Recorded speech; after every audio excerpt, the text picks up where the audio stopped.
தாவேக சிறப்பு பொதுக்குழுவில் பல்வேறு தீர்மானங்கள் நிறைவேற்றப்பட்டிருக்கிறது. 2026 தேர்தலில் கூட்டணி உள்ளிட்ட அனைத்து முடிவுகளை எடுக்கவும் விஜய்க்கு அதிகாரம் என்பது அளிக்கப்பட்டிருக்கிறது. அதிமுகவும் பாஜகவும் மாறி மாறி கூட்டணி அழைத்த நிலையில் விஜய்தான் முதல்வர் வேட்பாளர் என தாவேக திட்டவட்டமாக அந்த தீர்மானம் என்பது நிறைவேற்றப்பட்டிருக்கிறது. நம்மோடு மூத்த பத்திரிகையாளர் திரு தராசு ஷியாம் இணைகிறார். வணக்கம் சார்.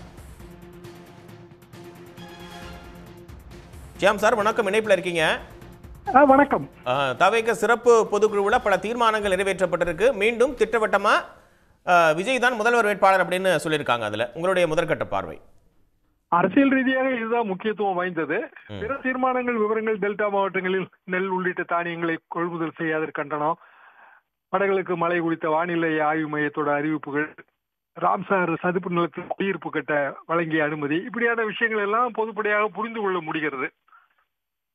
ஆனால் நாம் முக்கியமாக பார்க்க வேண்டியது விஜய் யாருடன் கூட்டணி அமைக்கப் போகிறார், அந்த கூட்டணிக்கான முதலமைச்சர் வேட்பாளர் யார் என்பது. அதிலே ஒரு தெளிவுபடுத்தி விட்டார்கள் என்றுதான் நான் நினைக்கிறேன்.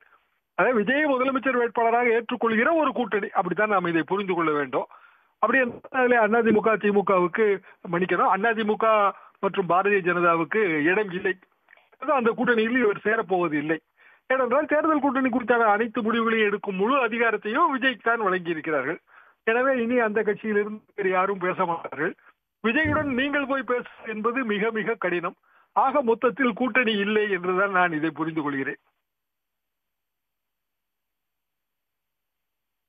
ஒரு பெரிய கட்சி வரும், நாங்க மகா கூட்டணி அமைப்போம், பெரிய கூட்டணியா இருக்கும் அப்படின்னு எடப்பாடி பழனிசாமி தொடர்ந்து சொல்லி வந்த நிலையில் அது தாவேகாவா கூட இருக்கலாம் அப்படின்ற ஒரு பேச்சும் அரசியல் களத்தில் அடிபட்டது. இப்ப அதிமுகவுக்கு இது கூட்டணி தொடர்பான ஒரு விஷயத்துல ஒரு நெருக்கடியா அமைஞ்சிருக்கா?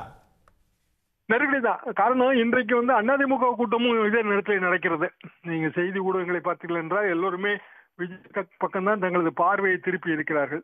அதாவது அதிமுகவை பொறுத்தவரையில் அந்த மீடியா அட்டென்ஷனை பெறுவதற்கு கூட இப்போது அவர்கள் தவறுகிறார்கள். என்ன காரணம் என்றால் தேவையற்ற விதத்திலே அவர்கள் விஜய்க்கு அதிக முக்கியத்துவம் கொடுத்ததுதான். நீங்கள் சொன்னபடி பிரம்மாண்டமான கூட்டணி, பெரிய கட்சி வரப்போகிறது, கொடி அசைது பார், இந்த மாதிரி எல்லாம் சொல்லி சொல்லி அதிமுகவை பலவீனப்படுத்தி விட்டார்கள். விஜய் இப்போது அவர்களை ஒரு பொருட்டாகவே மதிக்கவில்லை என்றுதான் நான் கருதுகிறேன். அல்லது ஒரு சமிக்கையாவது கொடுத்திருப்பார். மக்கள் பிரச்சனை சம்பந்தப்பட்ட விஷயங்களிலே நாங்கள் ஒன்றாக போராடுவோம், அல்லது அதிமுகவோடு ஒன்றாக போராடுவோம். மக்கள் பிரச்சனை தானே. இப்ப காவிரி பிரச்சனை என்று வந்தால் கர்நாடகத்தில் இருக்கிற எல்லா கட்சிகளும் ஒரே அணியில் தானே திரள்கிறது. இங்கே எஸ்ஐஆர் பிரச்சனை இருக்கிறது. நேற்றிலிருந்து படுபயங்கரமான பிரச்சனை ஓடிக்கொண்டிருக்கிறது. இதுல தனியாக விஜய் கட்சி தீர்மானம் போட்டு என்ன ஆக போகிறது? அனைத்து கட்சி கூட்டத்திற்கு அவர் வர வேண்டும். அனைத்து கட்சிகளோடு சேர்ந்துதானே இந்த முடிவை எடுக்க முடியும். எல்லா கட்சிகளும் சேர்ந்து எதிர்க்க வேண்டும் என்பதுதானே இதுல முக்கியத்துவம் பெறுகிறது. ஆனால் அவர் தனியாக வாசிக்கிறார். குறைந்தபட்சம் அதிமுகவோடு சேர்ந்தாவது அவர் ஒரு முடிவு எடுக்கலாம். அதற்கு அவர் தயாராக இல்லை. என்னை பொறுத்தவரை நான் என்ன நினைக்கிறேன் என்றால், பொதுவாக இந்த சினிமா நட்சத்திரங்கள் கட்சி துவங்கும் போது முதல் தேர்தலிலே அவர்கள் கூட்டணி வைக்க மாட்டார்கள். 2006 விஜயகாந்த் முதல் தேர்தல் தனியாகத்தான் போட்டி போட்டார். அவர் கூட்டணி வைத்தது அடுத்த சட்டமன்ற தேர்தலில் தான். 2006 சட்டமன்ற தேர்தலுக்கு பிறகு 2011 இடையில மக்களவை தேர்தல். இப்போது கிட்டத்தட்ட அதே நிலைமைதான். 2026 2029 மக்களவை தேர்தல், அதற்கு பிறகு மீண்டும் சட்டமன்ற தேர்தல் வர இருக்கிறது.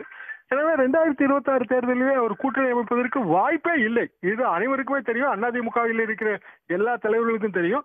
எடப்பாடி பழனிசாமி அவர்கள் உட்கட்சி பிரச்சனையை சமாளிப்பதற்காக பெரிய கட்சி வரப்போகிறது, பெரிய கட்சி வரப்போகிறது என்று அவர் சமாளித்துக் கொண்டிருந்தார். இப்போது அது அம்பலப்பட்டு விட்டது.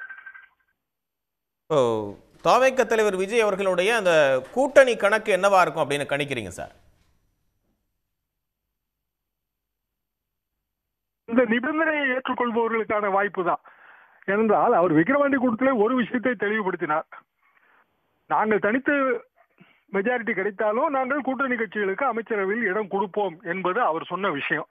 தமிழ்நாடு அரசியலே அப்படி யாரும் சொன்னது கிடையாது. அது விஜய் சொன்னது கொஞ்சம் புதுமையாகத்தான் இருந்தது.